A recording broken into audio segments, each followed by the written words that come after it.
मेरे साथ कई मेहमान हैं। डॉक्टर सुधांशु त्रिवेदी हैं, बीजेपी के कद्दावर प्रवक्ता और साथ ही साथ मेंबर ऑफ पार्लियामेंट, गुजरात में थे लंबे अरसे तक। आपका अभिनंदन है, जोरदार तालियों से स्वागत करिए। राधिका खेड़ा मेरे साथ है, कांग्रेस पार्टी की प्रवक्ता है, नेता है, आज अपनी पार्टी को डिफेंड करेंगी। कुलदीप कुमार है, विधायक है, प्रवक्ता है आम आदमी पार्टी के, उनका जोरदार तालियों से अभिनंदन करिए। साथ ही शिवम त्यागी है, जाने माने राजनीतिक विश्लेषक, उनका अभिनंदन है। आलोक वत्स है, उनका अभिनंदन है, जोरदार तालियों से शिवम और आलोक का अभिनंदन करिए। सैयद जावाद राजनीतिक विश्लेषक है, उनका अभिनंदन है। संजीव कौशिक, आपका अभिनंदन है। आप सबका स्वागत है इस चर्चा के अंदर। लेकिन ये लोकतंत्र का महापर्व और इस महापर्व में अब नतीजे हम सबके सामने हैं। राधिका जी, शुरुआत आपसे करते हैं। हिमाचल में रिवाज तो नहीं बदला, यानी सरकार बदल गई और कांग्रेस को जीत मिली, लेकिन सिर फटौवल हो रहा है, इस पर मैं नहीं आऊंगा। कौन मुख्यमंत्री बनेगा उस पर मैं नहीं आऊंगा। लेकिन गुजरात में जो आपका हश्र हुआ, या फिर कहूं और दिल्ली एमसीडी में जो आपका हश्र हुआ, उसको आप कैसे देखते हैं? सबसे पहले तो हिमाचल की जनता का बहुत बहुत धन्यवाद। उन्होंने हमें मौका दिया उनकी सेवा करने का। और दिल्ली और गुजरात की जनता का भी धन्यवाद, उन्होंने जिन लोगों ने हमें वोट दिया और जिन्होंने हमें वोट नहीं भी दिया। और आम आदमी पार्टी और भारतीय जनता पार्टी को भी बहुत बहुत बधाई। इनको खासकर, किनको तो प्रचंड बहुमत मिली, एक बार फिर गुजरात की जनता ने इनको मौका दिया। और कूड़े की राजनीति करने वालों को भी एक बार मौका मिला, बहुत बहुत बधाई। कल शाम से आप देख रहे थे, बड़े विजुअल्स आ रहे थे और मोदी जी भारतीय जनता पार्टी के हेडक्वार्टर में आए। ऐसा भव्य आयोजन हुआ था, जो जब राम मंदिर की स्थापना हुई, नया राम मंदिर बनने की, तब भी ऐसा सेलिब्रेशन नहीं हुआ था। तो कल शाम से ना मैं बार बार एक गाना गुनगुना रही हूँ। सॉरी, मेरी थोड़ा ट्यून से बाहर रहती हूँ, पर 2 लाइन गाऊंगी।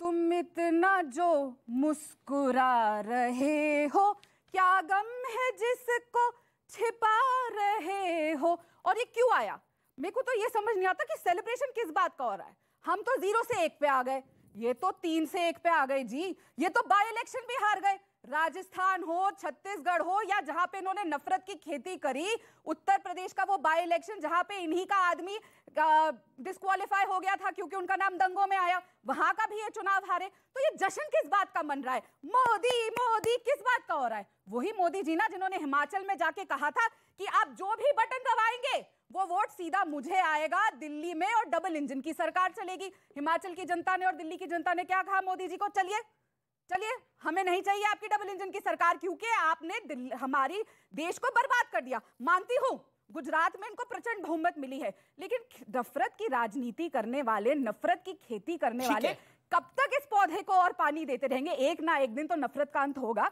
और जल्द होगा। जी जी।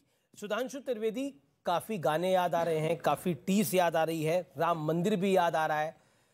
क्या कोई गम है जिसको भारतीय जनता पार्टी छुपा रही है, जैसा कांग्रेस आरोप लगा रही है, या फिर ये वो जलवा है भारतीय जनता पार्टी का जो अभी तक आजादी के बाद कोई नहीं कायम कर पाया गुजरात के अंदर? और ये हार्ड फैक्ट है, 156 सीटें आज तक किसी की नहीं आई। देखिए, चुनावों के जो परिणाम आए हैं उसमें तीनों पार्टियों के लिए एक संदेश है। हम मामूली अंतर से हिमाचल हार गए, 0.9% वोट का अंतर है और हम हार गए, कोई बात नहीं, 40 और 25।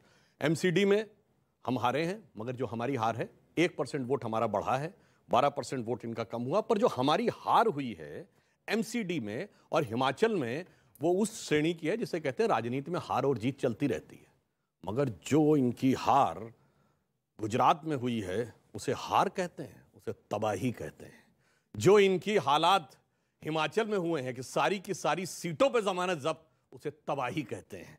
तो वो वाली हार नहीं है जो होती रहती है, वो वाली हार है जो पता नहीं कभी कभी पीढ़ियों में एक आध बार होती है।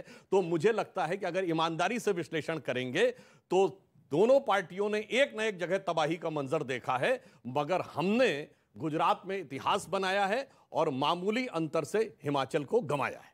हाँ, जहां तक ये बात है गुजरात की, यदि हम ऐतिहासिक विजय की बात कहें जी, और एक कि गुजरात में मोदी जी के सीएम बनने के बाद से लेकर उत्तरोत्तर सरकारों ने जो काम किया था, उसके बाद मोदी जी के मार्गदर्शन में जो काम हुआ, गुजरात का विकास, गरीबों के लिए जन कल्याण के कार्य और गुजरात की अस्मिता और मैं ये कहूंगा कि इसमें एक विश्लेषण कहता हूं कि मोदी जी के पीएम बनने के बाद ये गुजरात का पहला चुनाव था जो सहज स्थिति में था, क्योंकि 2017 में पाटीदार आंदोलन और जीएसटी के कारण एक असहज परिस्थिति थी।